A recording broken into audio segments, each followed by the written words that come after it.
I'm Diana Opoti. I'm a curator of African fashion through a retail store called Designing Africa Collective.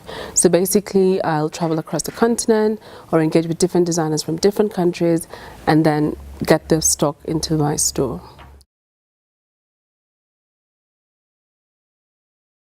There's a very big need for designers on the continent to be a little bit more commercial. So you see a lot more ready to wear. Previously, it was very heavy, made to measure event, where right now you're seeing a lot more different aesthetics coming up as well. So you've got people who are really cool at street style, you've got people who do office solutions, there's event clothes. So I feel that there's definitely a rise in designers trying to be a lot more commercial.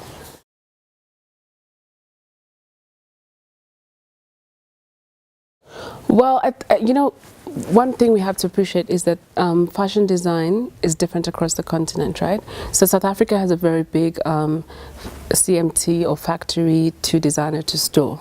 There's a proper chain in that, right? And there's multiple stores. Even if there could be more, you do have a representation of stores.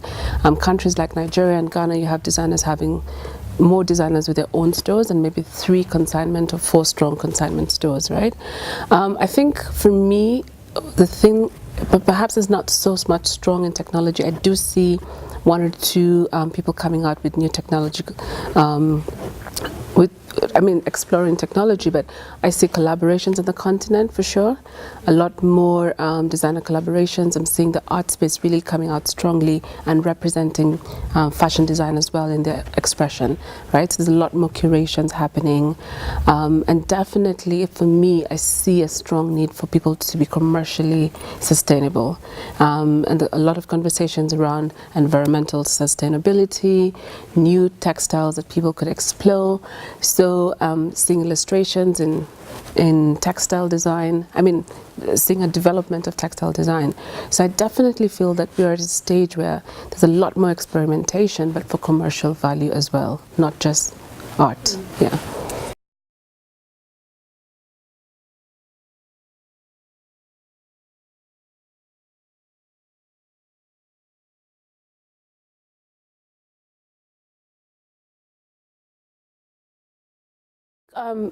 Something I'd like to also say, I know we talk a lot about cultural references being the African narrative, right?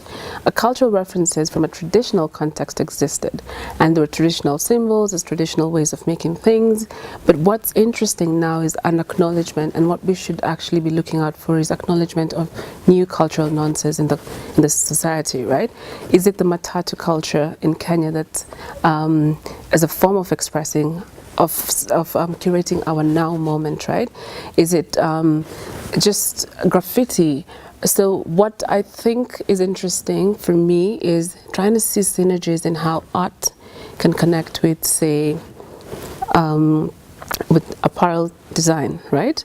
How different art disciplines can connect, right? That's one interesting thing to do. And I feel like looking at a younger generation, even when you see collaborations between, say, alcohol brands and artists or designers, right? I see a need to express messages from a young rising audience, right? So I feel like that's for me a really strong aspect for us to sort of see. So then how do we create discipline around it? How do we make it commercial? How do we sustain it? How do we encourage it but give it discipline and structure?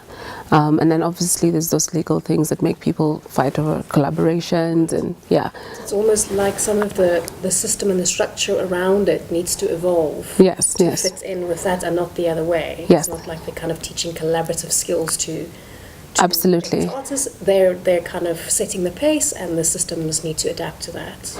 It's sort of ish, but also I feel like people come up with new ideas all the time, right?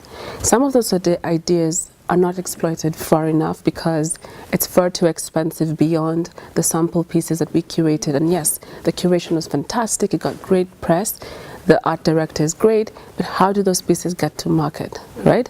And I know that art and design are not always about taking a piece to market. Sometimes you can do a vanity piece that, yes, it shows people what you can do and how far you can go, but in reality we might not be able to produce it. And that's why for me the irony of all collaborations for me, which was incredible, was the IKEA one. The IKEA collaboration with a number of designers across the continent. I think it actually provoked people to start thinking that, well, there's a lot of value we can place in design. Yeah, how about exploring it for commercial distribution? How about making it accessible to people? Because that is really what companies like IKEA are able to do. And I know that when you're talking about how many pieces they have to produce, those numbers from a factory and such a global brand level compared to younger designers cannot compare. But hey, we answered a very valuable question. You can't get a Makosa rug in IKEA. You can't get a Studio Propolis from Kenya teapot on a table in Sweden or any part of the world, right? And those are the conversations that we now need to provoke local.